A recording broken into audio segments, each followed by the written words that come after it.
Okay, let's talk about changing the amplitude and the period of a periodic function or of our sine and cosine graphs. These are the first transformations we'll talk about, and then in the next video we'll talk about phase shifts, which are horizontal shifts. So, changing the amplitude and period, we have these general forms of our equation. So we've added an a out in front of the function, either sine or cosine, and then a b, which is sort of within the sine or cosine function. So it's sine of b times x or cosine of b times x.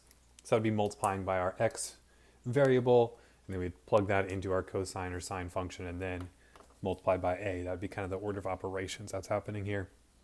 So the a that's in front, this is set up real nicely because that's actually changing our amplitude. A for amplitude. B is going to change the period. B does not stand for period. So the amplitude is whatever a is, but it's always positive. So we're going to say the amplitude equals the absolute value of a. So if a is 4, amplitude's 4. If a is -6, the amplitude is positive 6. So just make sure it's always a positive number.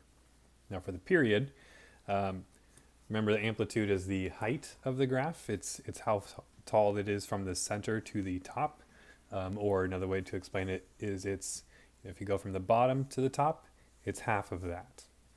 The period is the length of the cycle. So it's how long it takes for the function to repeat. Maybe let's make a little sketch over here, right? If I had this function right here, my amplitude would be this distance right here from the bottom to the top. And then the period would be whatever this length is from the start until it ends up back where it started, and it starts to repeat itself from there to there. So it's that distance. So to find the period when it's changed, again, it's based on the b value, but it's not exactly b. This is something that we've seen back with our transformations chapter. When you're multiplying by your x variable, it tends to kind of do the opposite. So a larger b value is actually going to shrink the cycle. A smaller b value is going to increase the cycle or increase the period length. It's going to take longer to start repeating. So to find the period, it is 2 pi over the absolute value of b. So again, we have the absolute value. It's always going to be a positive number. These are both always positive. So the reason it is 2 pi is because that is the period length of our sine and cosine functions. Like you saw in the last video, they both start at 0, and then once you reach 2 pi, they end up back where they started. So the period of our parent functions is 2 pi. So the period of these functions that have been transformed is 2 pi divided by the absolute value of b. So again, this is length of cycle. And we can say larger b causes a shorter cycle. It starts to repeat quicker. It's almost like it's speeding up the function. The larger the b value is, the quicker it goes. So the quicker it's going to start repeating. The smaller the b value, the slower it goes. So it's going to lengthen that period. It's going to take a longer time to repeat. And then the amplitude again is the height from middle to max. Okay, so let's do an example problem with this. We're going to look at example number 2 from 14.1. It asks us to graph 3 sine 2x. It says using sine of x as a guide. So we're actually going to graph sine of x first, and then we will graph 3 sine of 2x. And then we're going to identify the amplitude and period. So let's start with these two things, identifying amplitude and period. Amplitude is going to be equal to the absolute value of a. Well, here is our a value of 3. So the amplitude is the absolute value of 3, which is 3. All right. Then we also need the period. that's going to be 2 pi over the absolute value of b, which is right here. That's our 2. So 2 pi over the absolute value of 2. 2 pi over 2. We can simplify those 2's to be 1, so cross them out. And so the period length is just pi. So it is half as long as the period length for our parent function. So it's going to be going quicker. We're going to repeat more often, or repeat sooner than we would with the parent function. All right, so here's how I make my graphs. We do want to graph both functions.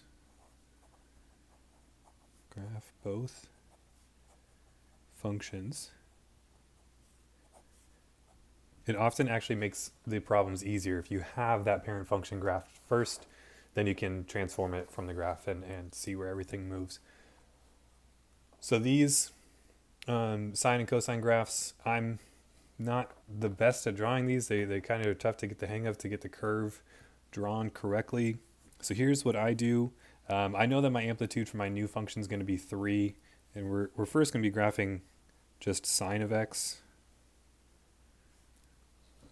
My cat is creeping around, so if anything falls over, it's her fault. Hopefully she doesn't jump up here. Okay, so I'm going to start with my x and y axis. I went up to 3 and negative 3. For the y, there she is. Okay. Hi, buddy. So, there she is. Beautiful. Okay. Thanks for the interruption there, Nugget. That's great. This is just wonderful. Up to positive 3 and negative 3 for the amplitude.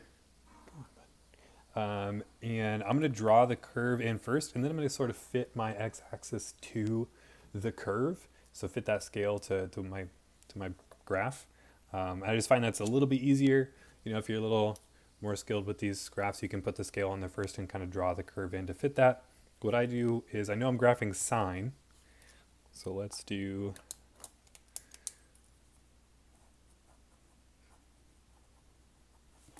I'm going to do my sine graph in this blue color here. So sine starts at 0. 0, 0 is the first point. You can reference the unit circle for that, but when the degree measure is 0, the sine value is 0. So start at 0, 0, and then it goes up, and then comes back down. So I'm going to go up to 1. Come back down, and then we're back at the end of the cycle, and we'll draw one more in. Try and make it the same length. They're spaced out about the same. And then let's go the other way also. And just get one cycle out that way. Okay, so there is our sine graph. Now let's add a scale to that. So we know that it repeats after 2 pi. The period length is 2 pi, so right here is where it starts to repeat. There's our 2 pi. Halfway is pi. And let's put a mark for pi over 2 and 3 pi over 2. And this would be 3 pi. Here's 4 pi. Marking those halfway points. Out here is negative pi, negative 2 pi. Okay, and then we have 1, 2, and 3. So now we're going to graph our new function. It's still a sine graph, so it's going to start in the same point. We're not shifting this at all. We're not moving to the left or to the right. We're just going to make it taller, and we're going to squish it, or we're squishing it in this case because the period has gotten smaller. So we're going to push everything closer and then make it taller. But we're still starting at this 0, 0. Okay. Sorry, cat interruption again. So this time g of x equals 3 sine 2x. Starting at 0, 0. The amplitude is 3, so we got to go all the way up to 3 and then down to negative 3. But because the period is pi, I'm going to start to repeat once I reach this point right here. So what was the end of my cycle here at 2 pi is now going to be the end of my cycle here at pi. So I'm going to put a point right there. That's when we should come back to 0. But it's when we should come back to 0 going up, right? When we come back to the end of the cycle, we are increasing. We're going uphill, basically. So at the halfway point of our sine period, of our sine cycle, we are crossing 0. Up and cross 0. So halfway point of our new function is also going to cross 0. So we're crossing right here, which means our maximum is happening at this point, which would really be pi over 4. And that's going to be way up here. And then the minimum point is in between these two x-intercepts down here, which would be 3 pi over 4, and that's all the way down here at negative 3. So a full period of this 3 sine 2x looks something like this. So there you go. There's one full period of our 3 sine 2x. I'm going to fill in the rest of this graph, making sure that I'm hitting. So notice I'm hitting the x-axis at each one of these markers I have, at each half pi. I'm crossing the x-axis. I'm hitting my maximum in between this pi and 3 pi over 2. Minimum would be between 3 pi over 2 and 2 pi. Yeah, let's see how well I can do this.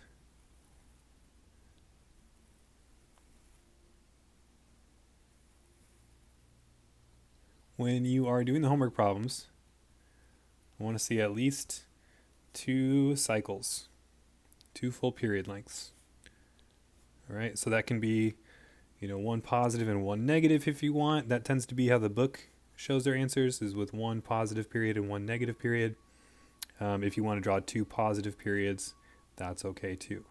Okay, but you should have, at least like that of your graph, or all of that. I want to see 2 full cycles of our new graph.